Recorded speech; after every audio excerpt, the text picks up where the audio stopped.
Hello and welcome to episode 46 of the Championship Rounds podcast. A few cards this weekend. Quite a lot of boxing.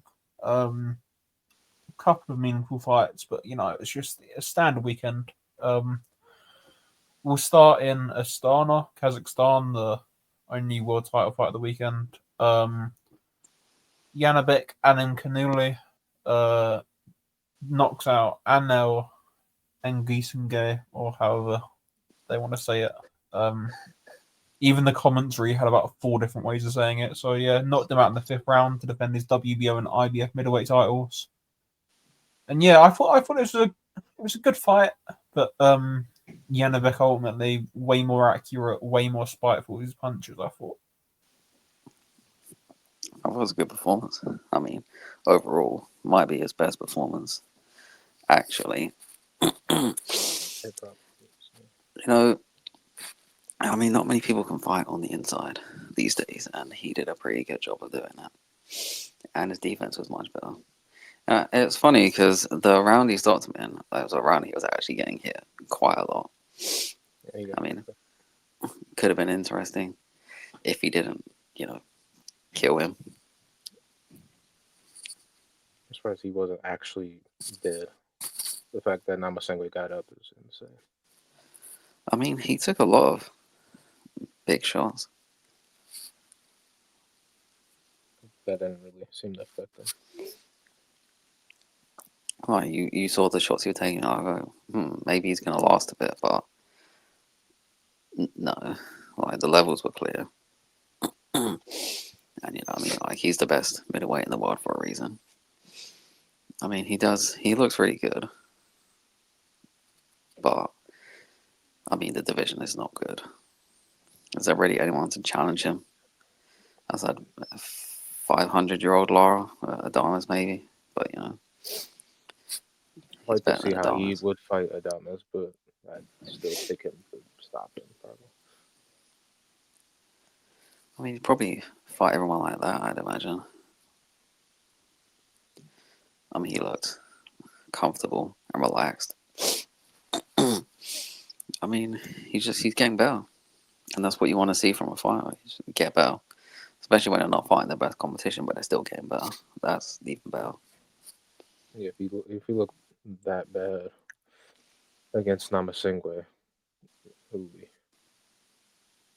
wouldn't have been a good look at all, especially in front of his home crowd. Would have been pretty nasty. Ngamissengue, he actually probably looked the best he's ever looked in that fight. He wasn't as just like all over the place like he usually is. His footwork was better. His technique was better. But, really, he's just not that good. He got this shot off of being what had his name? Jacasian. Pretty much. That's it. In an 8 rounder, he got this shot off being Jacasian. That feels like a long time ago too. It was a long time ago. Pretty much he's been running off of that for a bit. For a few years. He was meant to be in that Matchroom Japanese tournament thing. But of course, Dickinson and Takasaki. Yeah, he was meant to be in that, but they Matchroom didn't do a good job with that. But yeah, that explains a bit of his inactivity. But he's an okay fighter. He's sort of a European level fighter, but yeah, he's not that brilliant. And Janibek was just so accurate, man. And he was really, really, really spiteful. Like one of these Central Asians being spiteful for once. It was good to see. Yeah, can't say that about. We'll come on to that. Some people on the card. But yeah, I think if he can't get Lara or Adames, just move up, man. If he can't get unification, he's wasting his time. You're better off fighting contenders Yeah, like what are you gonna do? Fight Denzel Bentley again, or fight I don't know, Troy Isley, when you could be fighting like Diego Pacheco or even like Lester Martinez or someone like that. Like there's better fights for him without a world title at super middleweight than there are with a with 2 world titles at middleweight, and that's just the unfortunate truth about middleweight right now. Right now, for the last long time. Well, probably since Golovkin Murata, really. That was the last meaningful fight at middleweight. That was 4 years ago. Yeah, like Or 3 years not, ago. yeah, it's not ideal. It's not a great division, but yeah, like good performance, and he didn't play with his food, and he looked really good on the inside, and I think he is getting better, like you said. There's not really much else you can say, really. Like, I mean, like we know he can fight loads of different ways, and that's good. Like, I mean, it's always good to see someone fight on the inside, especially like now, because most people can't. Yeah, not in like a bull rusher type of inside, like an actual like move your body. Yeah, not like also a certain somebody who fought last night. Yeah, the heavyweights are just not good yesterday. Some other two we've just like alluded to weren't even the worst heavyweights in action last night, but like Jesus.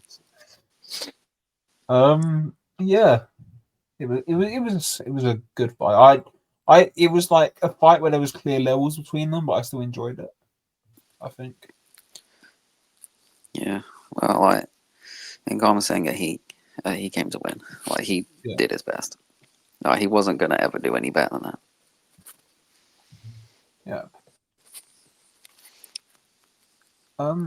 The chief support on this show, Sultan Zalabek beats Azinga Fuzili via 10 rounds unanimous decision. This was a good fight for about 4 or 5 rounds, but then like I think the pace got to Fuzili a little bit, and Zalabek sort of figured him out, and then he took over in the second half and pulled away quite a bit. But it was a good fight for the first few rounds, I think. Probably the best he's ever looked, Zauerbeck, and he's still it's just not that impressive to me, to be honest.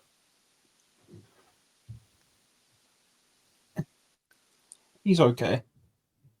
Like that That's was what like he the is. best he's ever looked, like by a Yeah. good margin, and he still just was like he was a better opponent, obviously, but he's nothing special, really.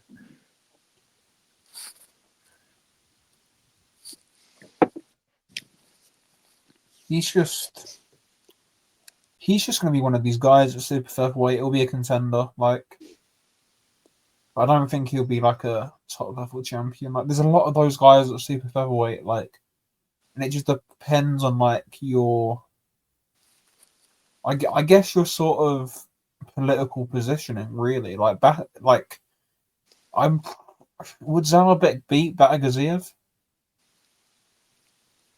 Like, it's that sort of thing. Like, he's that sort of level, but Batagiziev's going to have a title soon.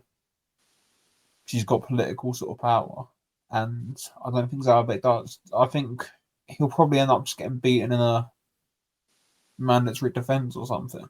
Like he's just okay. He's a decent like top 10 guy, and that's about it.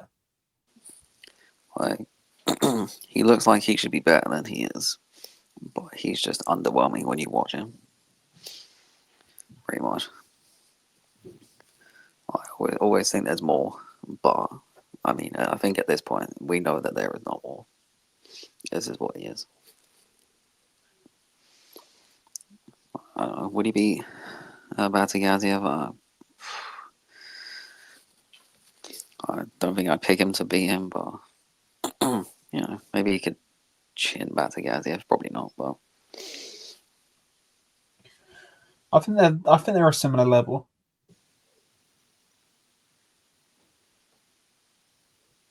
I think they're a similar level, but yeah, he's just okay. Fazili just like he was just he looked a lot smaller physically.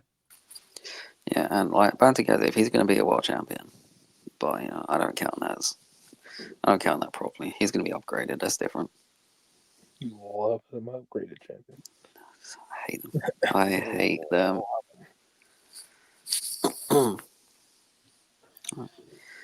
Just win it in the ring, man. Yeah.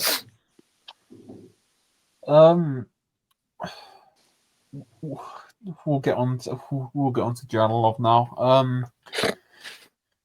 He looked disinterested. He looked lethargic. He looked like he didn't want to be there, and he, like the first 2 rounds, you're fighting a big guy that can punch a bit. It's your first pro fight in over a year. You can sort of understand in boxing like that for maybe a couple of rounds. Then he, like, fires a left hand down the pipe, nails this kid, this Holt kid, because I'm not even gonna attempt to pronounce that name. Drops him, and you're thinking, right now, step on him, and he just does the exact same thing. Like he just, if he's gonna box like that, he might as well stay an amateur. He's an amateur in my head, like forever, probably. Yeah, like I think that's his problem. I mean, he caught him with that left hand, and then I think he just fought like Shevasuski, which is go down again from the same punches. Didn't happen, and then he just got bored. And I don't know. I just think that this is the performance we would have seen from him, of anyone who could take his punches. I mean, that performance just like screams to me he'll get disheartened easily if people can take his power.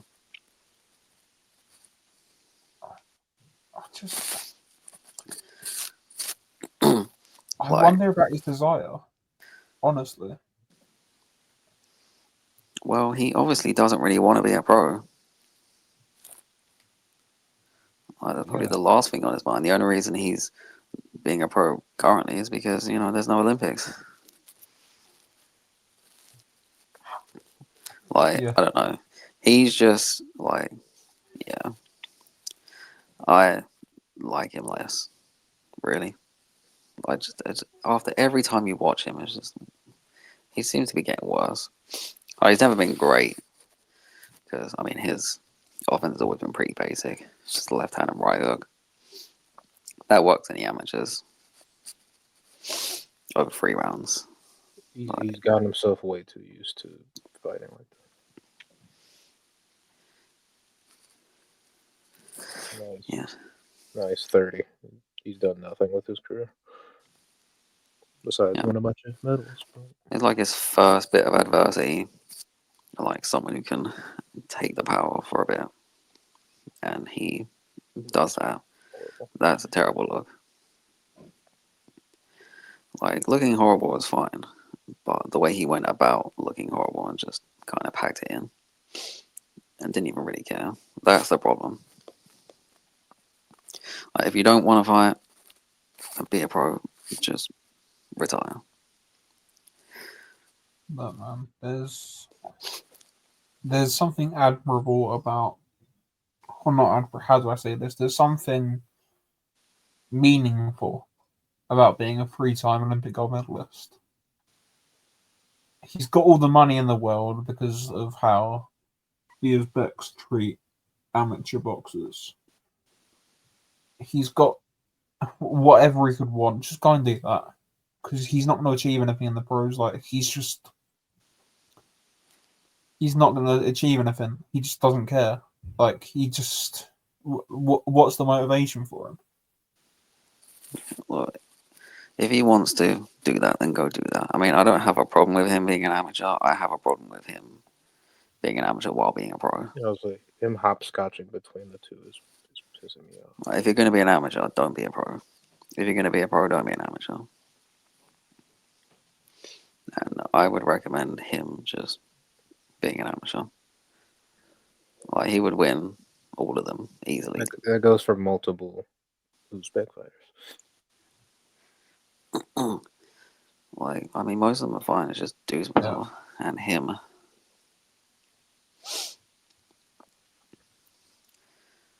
Yeah, It's just like, what's the point? Yeah.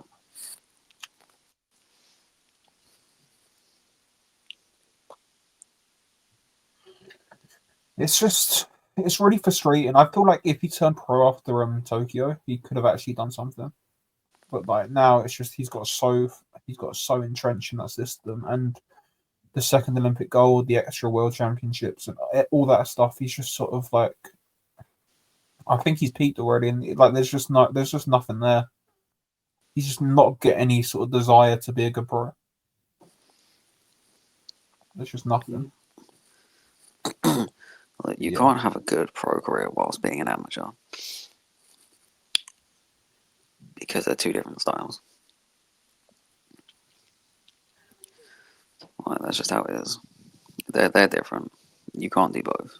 Pick one or the other. I don't think he's aware of that. Maybe the fight yesterday finally proved that to him.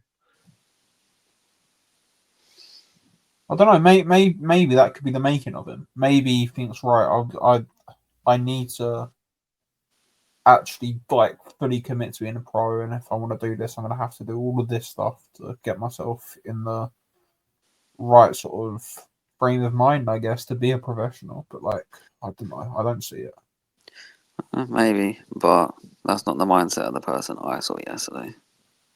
Yeah. Mindset of the person I saw comes up against a challenge and quits, gives up. Yeah, it's not good. Yeah. Anyway, moving on. Really wasn't a good performance. Batajukum's Bayev. Talk about people boxing passively. My God, he boxed passively against Kane Gardner. Kane Gardner didn't try and win. He boxed like a journeyman. And Jukenbayev had him hurt a few times, but just didn't follow up, and like had that amateur thing where it's just like single shots upstairs, and like if he mixed it up to the body, he probably would have got Kane Gardner out of there.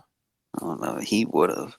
Like, how are you just sitting back at range, like feigning up and down, trying to get him to open up? No, just jump on someone who is not here to win and is not offering any offense. Like, put some combinations together, go to the body, up the volume. Like, even the commentary, Ray Mancini going crazy, telling him up the volume, throw more punches. Like, what's the point? Like, these guys, man. It is. He's a good fighter, Jukenbayev. It's just like he just needs that urgency, and you need that sort of. Too many of these guys are just happy to win because that's the system they've been brought up in. Like, and they've also been brought up in a system where it's very unusual. A lot of amateur fights, it's very unusual for people to box like Kane Gardner boxed. Like, they're actually there to try and win, so they're actually trying to come forward, or they're actually trying to do something, and not just shutting up. And like, yeah, they'll bite on things, but Kane Gardner won't because he's not really interested. He's just happy sitting in a high guard and skirting around the ring, and like smiling and laughing around the ring. Yeah, I mean, like after 7 rounds, you would have thought they think, oh, he's not gonna bite on these things. Let me just stop because I can do whatever I want against him. But no, like, is that a him problem? Is that a him problem, or is that like a trainer problem? Is everyone just an idiot in boxing, maybe? Or he's just happy to coast. Maybe that's it. But like, let's be honest about it. If you pin Gardner in a corner and let off 10, 15 shots on his guard, like not even like landing shots, really, ref's gonna step in. Yeah, especially there, and against someone who's not even been compared. Yeah. Like, wouldn't they? I would have hoped they would have watched Gardner before and saw that this is a possibility, but I guess not. Every time Gardner steps up beyond sort of area level, he does this exact same thing. Like, yeah, it's not good to watch. Yeah, there's a reason he's never been stopped. Yeah. Yeah, he's. Yeah, it's just British boxing. Like, it promotes that sort of style a lot of the time. Yeah. Elsewhere on the card, what happened? The Otabek Kolmatov got a win.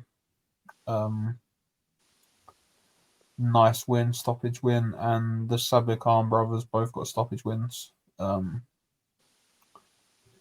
yeah, there's not much else on the couple of other prospects, but we'll head over to America now.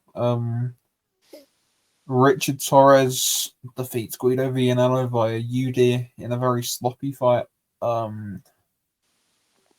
It was a fight where Richard Torres has no sense of range, so charges in. And Guido Vianello cannot do anything else other than hold when it gets up close. So it was just horrible for a few rounds. Like, just horrible to watch. Yeah, and the problem is, like, Vianello could have won that fight if he didn't spend the first 3 rounds just holding. Because, I mean, like, he found his range and was doing some good work in, like, the middle-ish rounds. And was winning pretty easily, to be honest. The rounds. But then, Torres came back and won the last 3. Torres, man. Discussions about Torres. Well, the discussions have already been had. I mean, he's not very good. No, I just don't. I don't get like what they saw. Like that they Well, need him. I get what they saw in like Anderson a little bit, but Torres, I don't get it. what they saw is an American heavyweight. That's it. I know that's what I'm saying. Like, there's nothing Look, past that. It's really just that the American heavyweight scene has been terrible for decades. Like the best heavyweight they've had since, like, Chris Bird is Deontay Wilder, and they're just really hoping for the next heavyweight. This is a slight diversion, but is it? Technically, like, well, not technically, but I guess, like, from what he's done, yes. Yeah, what he's done, maybe, but like, skill wise, like, no, definitely not. There's one man that we'll get onto a bit later that I think might be the best American heavyweight for the last 20 years. But yeah, it's just Torres isn't very good. Like, there's a tweet I actually put out in October, I think. Heavyweight boxing below the top level is awful, and yeah, it's just awful. Like, these guys. I mean, even the top level is not great. It's all bad. Like, outside of, like, the top 5, it's not great. Look, like, just think of the worst version of Sean Porter you can think of. Multiply that by 1,000,000. Make him a lot bigger, a heavyweight, and white with a mustache. That's Richard Torres. And then think of an Italian Kubrat Pulev. No, an Italian Kubrat Pulev who was fighting Frank Mir in a triangle ring. That's what Guido Vianello is. Not even the like serviceable Pulev. Like, just this. Oh, terrible. I mean, Vianello was fine in those middle rounds. Like 5 to 7. He won like 3 or 4 rounds in a row, and then he fell off. Yeah, it's not. As a fight, that was one of the worst this year. Easily. Yeah, it's not good. Chief support on that show. I thought this was quite a good fight. Well, quite a good fight for the second half. The first half is pretty boring to watch. Delgado beats Elvis Rodriguez via majority decision. Yeah, I thought those cards were fair. 96-94 and 95-95. They're fair cards, I think. The perfect cards. Look, I thought Elvis Rodriguez won. I'm not That's gonna fair. lie. I mean, look, Delgado was terrible. They're both just. He didn't do spent anything for so look long. like Elvis didn't like do loads, but I mean he did more. He just outboxed him and landed way more from what I saw anyway. I mean Delgado was terrible. Spent most of that fight looking for one shot, getting cut off the ring. And then he probably should have. If I remember correctly, he probably should have been counted in the ninth round. Yeah, he got dropped. I Fell into didn't. the ropes. I was say I didn't know if he. Yeah, maybe the legs tripped, but still a punch. We've seen those ruled before. Like, Like they were ruled in the Tucker Williamson fight too. yeah. Yeah, it was. I guess the rematch. I don't know. I thought the cards were fair enough. Like it was a close fight. I thought they were fair. I really thought they were gonna have this draw, to be honest. But yeah. Yeah, neither are going to really challenge the top level. I don't think. I think Rodriguez has himself to blame there, though. Like he could have upped the volume a little bit and just didn't. Yeah, but I mean, so could Delgado. Yeah, like They just gave him it because he was coming forward, pretty much. yeah, it's that type of fight. That's what I'm Yeah. saying. Like, And I don't it's a care if close someone one. comes forward or not. Yeah. Like one of them is doing the bad work, in my eyes, clearly.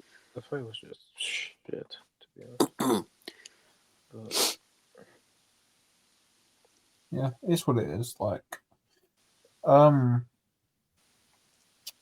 Abdullah Mason scores 5 or 6 knockdowns. No, 3 or 4 knockdowns. I think. there's think three think it was delayed knockdowns. Yeah, 3. Yeah.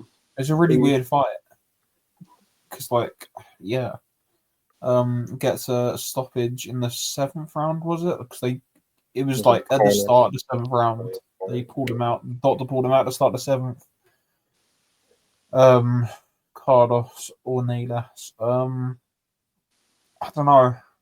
I think Ornelas being a southpaw gave Mason a bit of trouble, but he figured him out well, and it is what it is. I don't think Mason's particularly learned from getting dropped. His head's like still straight up in the air a bit, and he's still getting caught over the top of his lead hand a little bit. I think He's still trying to 100% power punch someone's head off their shoulders, and it's gonna get him if he keeps. I mean, look, he's forcing it. That's what he's doing. He's forcing everything.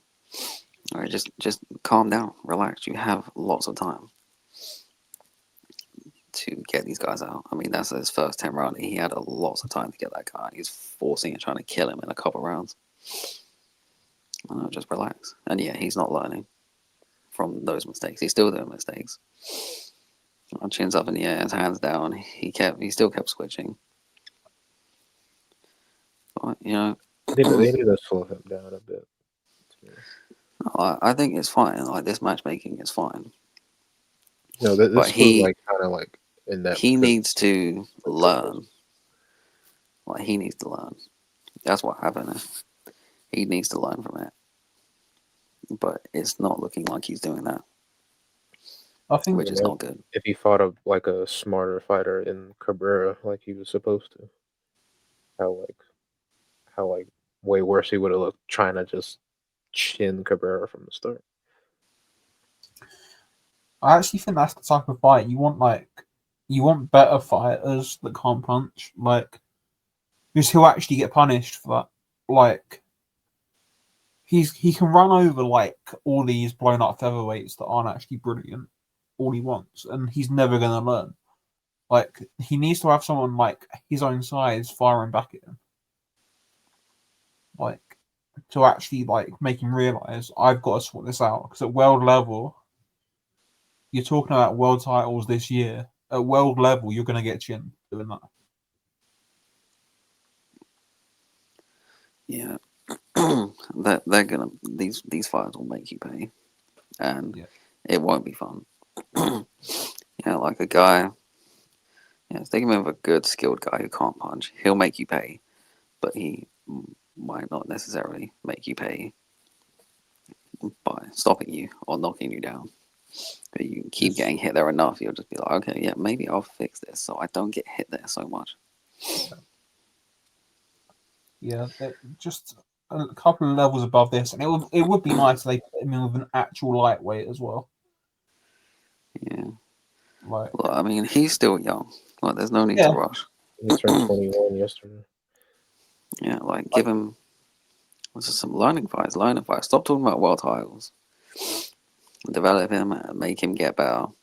And then when he's ready, actually stick him in for a world title.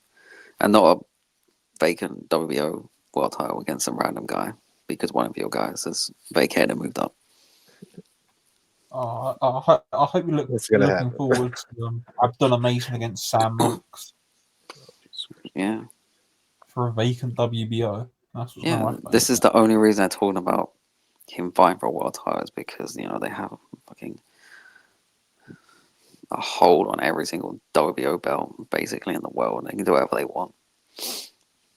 Yeah. Keyshawn, move up, please. Abdullah Mason can have this title. No, what they'll do is, Brian Norman will get beat by someone. They'll move Tio up to 147. Then Keyshaw moves up to 140. Abdullah Mason slots in, and then it's rinse and repeat. It's rinse and repeat. Just do that over and over. It's just, it's not ideal. Yeah, and we will unfortunately be there. Yeah, I mean, Keyshawn Davis is champion. Muratai is going IBF. Sam Noakes number 2. Abdullaev's going IBF. Christopher Muofo, whoever that is number 4. Barinchik number 5. Gabe Flores number 6. Oh, no. Jose Mateus Romero number 7. Abdullah Mason number 8. So these lightweight rankings, there you go. Easy world title for you, Abdullah Mason. Any of those guys. Top rank. Cheers, top rank. It's not brilliant. Let's move on. I thought Stephen Navarro looked really, really weird. I don't know about you two. I feel like he needed something like that, though. Like something right at the start of his career to get him to calm the hell down. Yeah. Because again, he's another one of those prospects who's just trying to chin everybody. But you could tell he's like one of the better ones. Yeah. Like skillfully, but he needs to calm down. Yeah, I didn't watch the fight. He got hurt in the same round. He got like a kind of early stoppage. I couldn't find it. Yeah. Well, I tweeted the stoppage, and it's like when he gets his combinations together, he looks so good, and he can punch whilst he moves, and he can switch, and he's spiteful, and he can punch with you, and he's a really good fighter, but he just goes crazy, and he lets his defense sort of go a little bit when he goes crazy, and that's sort of what happened. And we're doing good, and I think you can move him along. But it was what is his sixth fight? Yeah, he's 6-0 now. He's fine. Yeah, he'll learn. And I'd rather that than just he's got another first round knockout. That's hopefully going to do him some good. Yeah, hopefully no more early stoppages like that one. Yeah.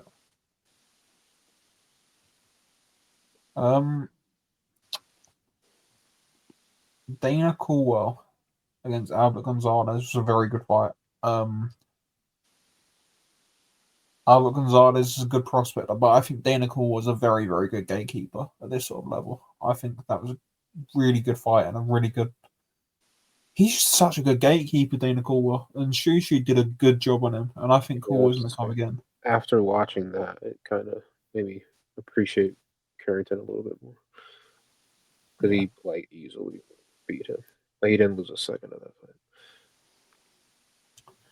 Yeah, that was a good learning 8 rounds. Gonzalez, like, he's a tough kid, but also like he's another one. His defense is all over the place, and you'd rather take one to give one. And sometimes you just need a jab. And I also think he looked really small for featherweight. Like, maybe a drop down if you can make 122. Like, he looked really small there. Yeah. And the last thing we'll cover on that top rank card, Jahai Tucker battered Troy Williamson. Dropped in twice, won a UD. Yeah, Jahai Tucker's not very good. Not very good, and that's the best he's probably looked. Yeah. Again, Brappy was saying on commentary, his footwork's all over the place. He sort of throws punches the wrong way. He's off balance, but like it sort of worked up to a certain level. But then once he goes beyond that level, he's just going to get chinned.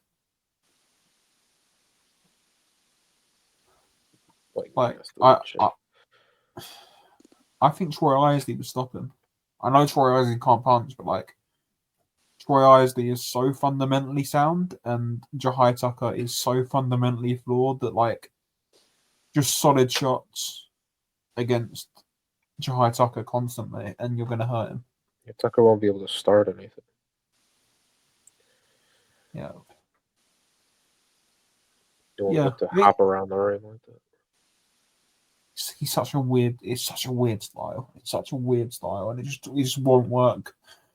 It's fine against plodding Brits. It's fun, but it's just not ever going to work. Yeah. Anyway, we'll move to Manchester. That show, man. Entire show, like every show. I'm gonna start this off by saying apparently the Khalil Majid fight was good. I didn't watch that fight. I was watching the Janibek fight at the time, and I've got better things to do than go and watching back a Khalil Majid fight. But my God, I picked this card up, at the start of the Rafferty fight. Like we said, total mismatch. It was a total mismatch. Corey O'Regan just didn't have the firepower. And I thought his corner could have stopped that fight a lot earlier, and I think the ref should have stopped it when he got dropped twice. Yeah, it was horrible officiating. Yeah. Just not good, man. And like Rafferty's a decent puncher, and he's a decent guy at domestic level, and Corey O'Regan's just totally outgunned. Yeah. I mean, he started fine. Like, he was boxing well. And Rafi looked like an idiot, like he usually does, because, he's not technically good. But then as soon as he got hit with that punch, on the break, which that's not the first time that's going to happen on this card. It was over. He never recovered. He couldn't move, couldn't box anymore. And then he just got bad. I mean, I don't even think they should have let him continue after the knockdown, let alone give him more rounds. He was still unsteady, like getting up off the canvas off the first knockdown. Yeah. Like, he was done. He was done from that knockdown. They should have stopped it then. And they should have stopped it in the corner. Yeah. Like, Rafferty is what he is. He's a decent domestic level fighter, but like, put him in with like somebody that's actually going to make it. With like, there's so many of these title fights that are sort of lowish level, but they're really fun. And like, that was just pointless. Like, what's the point in doing that? What? Well, I mean, O'Regan's fine. Like, give him a bit more experience to not get hit on a break like that. You know, he could be okay at that level. But, you know, I mean, he just doesn't punch. That's his problem. He can't punch. Like, skill-wise, he's fine, but he can't punch. And he's a lightweight as well. He's not a super lightweight. Yeah, like, yeah, he did move up. Yeah, and, you know, Rafi, I mean, he's tough and he can punch. That's pretty much it. And he's, like, relentless, got a good engine. That takes you far at British level. Yeah. And not any farther. Look, Yeah. like, he's going to get stuck in with someone, like, who can box and take his power, and he's going to lose a wide decision eventually. I mean, Henry Turner almost did that. Yeah, look, it's going to happen. Yeah. Like, he's one of those fighters. Yeah.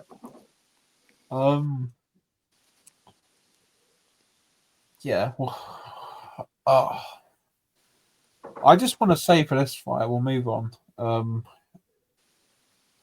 The referee has saved both of these from the criticism that they both deserve because this was terrible. It sounds like I'm just calling everything terrible here, but like truly one of the worst fights I've ever had the misfortune of watching. TKV is unfit. He's got nothing, and Adelaide is just a bodybuilder. Like, it was awful. And the problem is, the person who made it awful actually looked better because at least he had a jab. It was just keeping Adelaide on the jab, who couldn't do anything for 6 rounds. Like, it just looked like he was going to be on a route to just losing a decision because he couldn't do anything. Just loading up with massive hooks. He looked really bad. You know, well done, ref. Appreciate you. Yeah. Like, who even was that ref? Yeah, I don't think it was an A-class ref. Who was that? I don't think there was any on this. Well, at least. Who was the ref in the Rafi fight? The ref for this fight was Ron Kearney. I've never heard. Have I heard of him? Oh I yes, think I it was have. the He's Ron Oates fight. He's a Southern Area ref. Yeah, he's a Southern Area ref. Yeah, look. Everyone just shits on the British refs that we usually have. But I mean, it's unlikely they'd make a mistake like that. Like early stoppage or letting someone get battered, yeah, but no, they wouldn't do something like that. They're at least assertive, like when they break people up, which they're used to doing because British boxing and no one can part on the inside. You know what the problem with it was? Like, you shouldn't, when you're breaking someone up, the worst thing you can do is grab the hands, because that type of thing happens. If you pull the hands down, you're exposing the chin. Like, you should touch them on the back, touch them wherever, not on the arms or not on the hands. Like it's the thing. Like, what they used to do is they slap people's arms away, but they don't grab them and pull them down. Like, take your pick, either move his arm away or shout break. Don't do both. And if you're gonna break someone, actually get in there and break them up. You can't just be behind them or next to them. Fiddle around with their arms. Like, break, move your arm. No, get in there and break them up. Like, be more assertive. That's what you're there for. Do your job.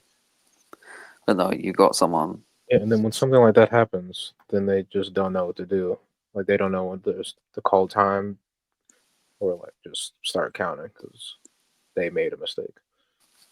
And these guys are not an A-star referee.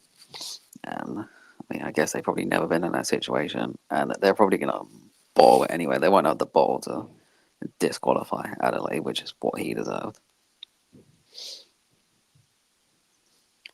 Even if TKV appeals this, he's not going to get Adelaide disqualified. It's going to be a no contest. Yeah, they'll just order a rematch. Yeah, I think they'll make it no That's what contest I at least for an incorrect referee call, and then they'll have a rematch. But like, just don't want to see that again. yeah, I mean, it's not going to go any different. Like Adelaide, all he can do is punch, and I mean, TKV, that's what he does. He jabs. Oh, he has a good jab. I'll give him that, but he holds a lot. Like he's either, yeah, like he's either gonna chin like quickly, or he's gonna win a terrible decision where all he throws is jabs, and Adelaide can't do anything.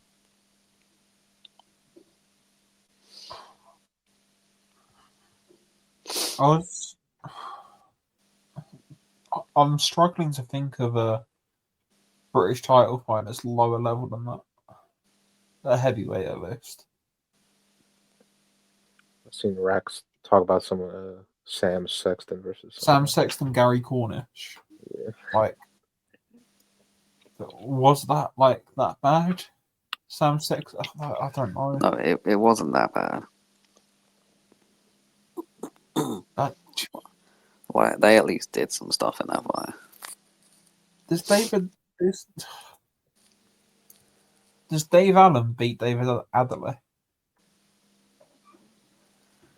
Maybe. I mean, at the very least, he'd probably be beating him. But I mean, he just has a good chin. Like Dave Allen has a good chin and he's tough, and he's smart and he rolls with punches, takes his sting off them. Look, it all depends on what shape Dave Allen is in. Let's be honest. Yeah. If he's in good shape, then he has a good chance of beating David Adelaide because David Adelaide is useless outside of a punch. Yeah. Terrible fight. Two horrible fighters that this is their peak, I think. This is their peak. Jesus Christ. Joe Joyce should retire. There's no point sugarcoating anything here. He's done. He's finished. He's all over the place. He can barely string a sentence together. He can barely compute what's coming at him. Like, he's just done, man. I don't know why people are pretending that he isn't. Like, pretty much everyone apart from the people promoting him can acknowledge that he's totally finished. Well, I mean, he's going to get him seriously, like, more injured than you can clearly see he already is in. Yeah, I mean, he looked better than he did against Chisora, which is not saying much. Like, the fact that he actually was having some success in winning rounds says a lot about Hrgovic. Yep. Like, at least, like, through 6 rounds, it was pretty competitive. And then, you know,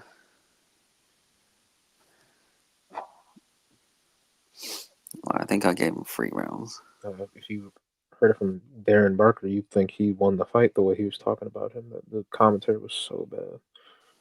I mean, he was doing usual Joyce stuff. Just, like, 2025 Joyce stuff. And Hrgovic was doing, like Hrgovic was doing Hrgovic stuff. Just not as good. Well, it's not as good. Not as some word I'm looking for. Like, he obviously wasn't in, like, the greatest shape. It's still, like, easily win, to be honest. Like, when is he? Like, when he lets his hands go, like, he looks fine. Just, once again, he doesn't bring his feet in. Can't get enough power on his shots. And Joe Joyce's chin is insane. I don't get it. Look. I see what it's like. I made this comparison a few weeks ago, not years ago. Jesus, he's like Jared Hurd. And he's regressing just like Jared Hurd. Yeah, they're the same guy. That they can't see the shots coming and they just bounce off him. You know how mad his chin is. So Hrgovic is landing clean right hands, like the force of it the force of the punch is knocking Joyce off balance, but like it's not having any effect.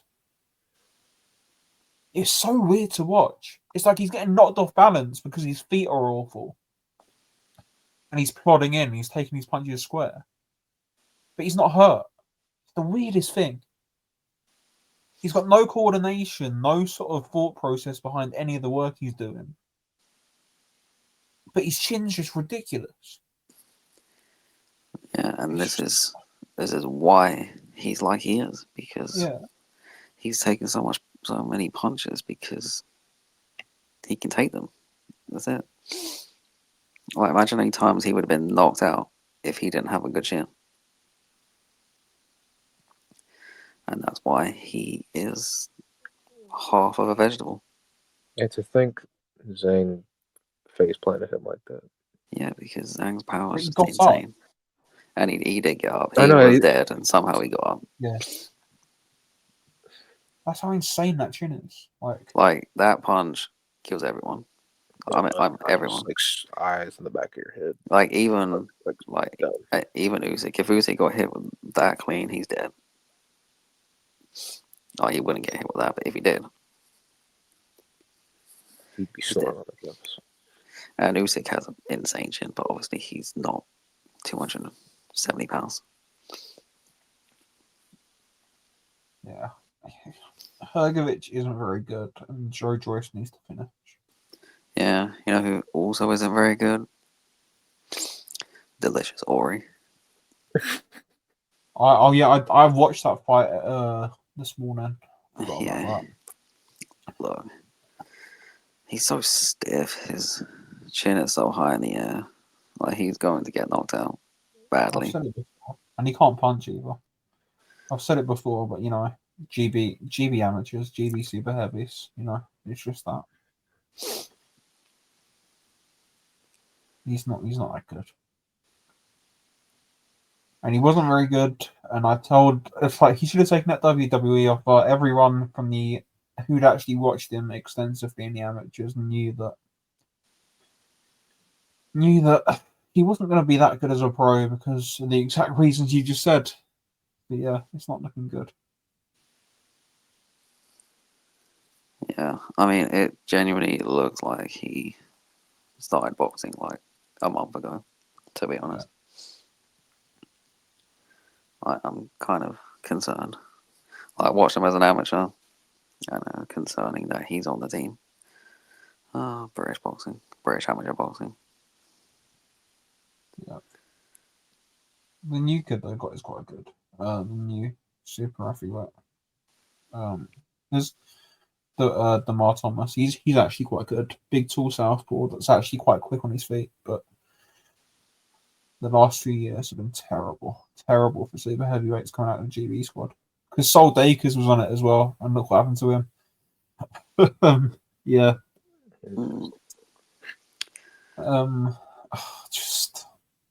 Chamberlain also into points on this card. Royston Barney Smith won. Yeah, it's just like British boxing, man. But I mean, if you do watch it back, do go watch the Majid Murphy fight back. That is really good. I will. I didn't get a chance to watch that today, but I heard it was quite good. List. Good stuff. I'll move to Australia.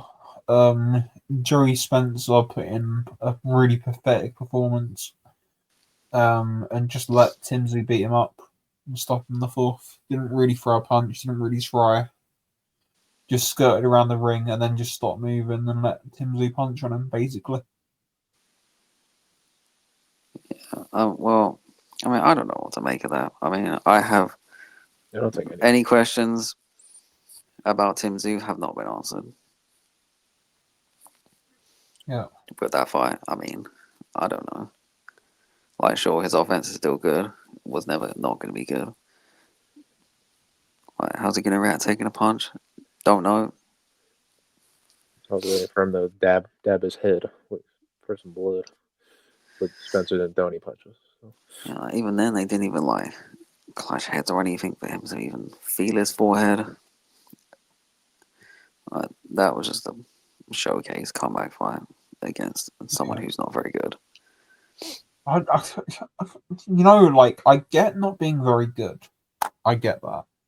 I get being outmatched, but there's a way to lose, man. There's a way to get stopped as well. Like Joyce, Like to win that giving it fight, a Joyce go. he just didn't try. Yeah, You've got somebody in front of you. I mean, he did the same thing against Jesus Ramos. He just like Ramos just beat him up.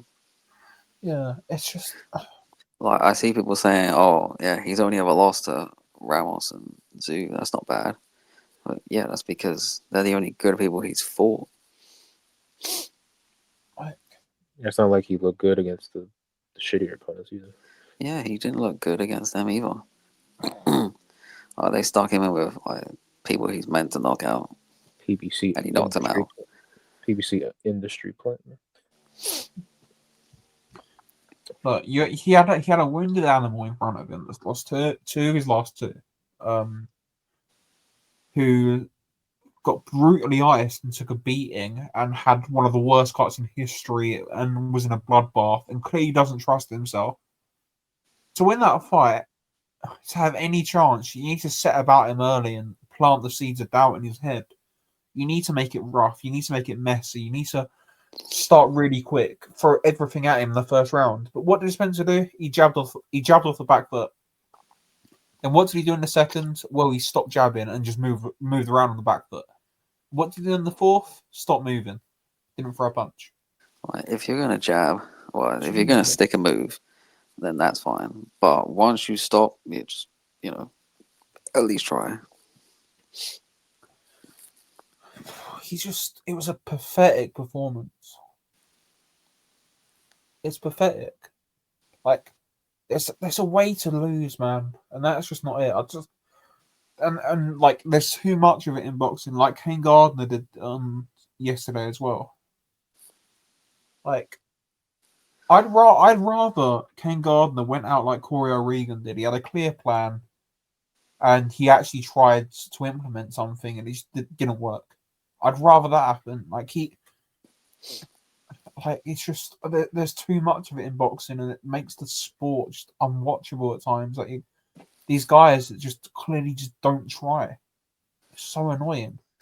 See, the problem is, are these guys that like don't come to win, they'll still be rewarded with another shot or something in the future, and that's why. Like if they was never rewarded again for coming and fighting like that, they'd probably actually try. But no, they'll get another shot. Joey Spencer will get another shot eventually against someone. Elijah Garcia, that's who will fight. Yeah, Ken Gardner will get a shot back down at British level. Jack Rafferty. Yeah. There you go. Or Conor Walker rematch or something like that. Yeah. But Corey O'Regan's back to the small horse race now, isn't it? Like it's just depressing. Maybe he should fight O'Regan. I'd hope O'Regan wins that, just based on. I'd pick him to win. Trying. Yeah, look, if any matchmakers are listening, make that fight. They won't be listening, but on the off chance. Yeah. This on the card, there's probably two notable fights. Andre Saavedra stopped Mikkel Nelson. He's back in the mix. He's a fun fighter, a very fun fighter in middleweight. And Andre Mikhailovich lost the split decision to Blake Wells, which I found hilarious. Brilliant. Yeah. What was he ever doing? Fighting for 2 belts. Do you remember like the narrative was, oh yeah, they pulled off a master stroke, the rehydration and and all that. Now he's losing 6 rounders to people that have 2 losses to this Blake Wells has 2 losses to Ted Pratap Singh, who is 19-7-3. Oh yeah. Amazing. So yeah, it's not going well. It's really not going well. But anyway, is there anything else that happened this weekend? There was the Pro Box card. Gio Lopez laboured to a decision against Ronnie Alvarado. Nothing much on there. Michael Williams lost to Antonio Moran after almost stopping him early. And Ricardo Salas Rodriguez battered Kent Cruz, dropped him about 4 times in the second round. So yeah, that was okay. Not much else in that show though. I don't know if I'm missing anything fights wise. I don't think so. I don't think so. But the news, we'll talk about this quickly. Fabio Wardley is fighting Jarrell Miller on June 7th for Ipswich. For the interim WBA heavyweight title. I think Jarrell Miller is gonna win this fight pretty comfortably. I don't know about you. I think he's gonna batter him. See, like, the problem is, like, he's David Ward is mostly just like a puncher, isn't he? And Jerome Miller has a really good chin. Yeah. And gas tank. But I still don't think he's And gas tank. Like, is he gonna outfight? Like, is he gonna want to go to war with Jerome Miller? Probably not. Is he gonna have to outbox him? Well, not from what I've seen. Will he be able to knock him out? I guess, you know, like, yeah, you can knock him out. This is heavyweight boxing. And he can punch really hard. But I mean, look at all the shots he took from Dubois, who behind Zhang is probably the hottest puncher in the division. Because Wilder is retired, and even if he's not, he can't land any punches. Because he can't throw anymore because he's washed. Yeah. Yeah. I don't know why. We'll get into it when we're closer to the date. Someone's gonna win, or they're gonna draw. That's my prediction. Great. That's just my initial thoughts. Like, as soon as I heard about that fight, I was like, yeah, I think Miller's gonna do him. But yeah, that it's a good fight. I think like heavyweight's weird because that's like it's not good, but there's a lot of good fights. I think, and there's a lot of like fun fights between fighters that aren't very good. If that makes any sense, and I think that's one of them. Heavyweight's just a really like overrated division. Oh Well, yeah, definitely. Like, also ethically, I have to say, everyone involved in this fight is a disgrace. Jerome Miller should not be getting this opportunity. That man. I will watch it regardless because, you know, if they don't care, why should I care? But like, But I do care, but I don't care. I care enough to hate it, but I don't care enough to not watch it. all I'll say is, Jarrell Miller is one of the few people that's tested positive that's actually gone through a process and served the ban. So it, like he did take it like a man. Yeah. Like he actually like took a ban and went through it all and all this. There was like it's what it is. Like I'm it's weird with drug testing because there's been so much of it over the past like 3 or 4 years. I'm just done. Like if you want to fight, man. Nobody cares. Literally Yeah. nobody cares. It's not like 99% of fighters aren't on shit anyway. Like, if a fighter can afford it, they are taking some form of PED. And most importantly, if a fighter can afford a lawyer, they're not getting banned for a PED. Or if they are, it's only 6 months, so it doesn't matter. You know, like Or, you know, just throw the B sample away and never mention it again. yeah, like, or just cut some hair and say that it's tainted beef. Or like it's just stupid. There's no trust in like the PED testing procedure. Like, and even if you do get banned in one place, you can just go somewhere else and fight. So like, it's not like I'm just done caring. Like nobody cares. Like nobody in the sport cares. The fighters don't care. The managers don't care. The promoters don't care. TV networks don't care. Why should I? Why should I care? Like, it's just this what it is, man. But anyway. And one last bit of news, that Jaya Pataya fight against the Italian kid, that I still have to look up his name. Sakewa or whatever it's called. Sakero. Terrible fight. That got postponed. I don't know why they don't just cancel the whole thing. They should cancel it. Nobody wants to watch it. Do not reschedule that fight. Waste of time. What's the point? Like, yeah. Like, I didn't see one person saying anything good about that fight. Not one. Even you can't even troll like you can't even troll about it. Just yeah, like, who the hell even the certain people didn't even like that fight. The certain accounts that certain accounts. Yeah. But you know it's bad when they are saying it's bad. Yeah. When they suck off everything. Yeah. We wish them well, but we yeah, don't. terrible fight. Well, I mean, do we? We don't. We wish them well. We don't die. Huh? We wish them well. I don't know if I've missed any other news. Oh yeah, one thing. Joyce said he's going to continue on Boxing Scene today. So that's not good. Yeah, retire, Joe. Please retire. I don't think there's anything else unless I'm missing something obvious. Right. Well, anyway, yeah, that's the episode. Thank you for listening, and we'll be back soon, to preview the great fight this weekend between Stanionis and Jaron Ennis, and there's a couple of other fights as well that are good. So yeah, well, thank you for listening. See you in episode 47.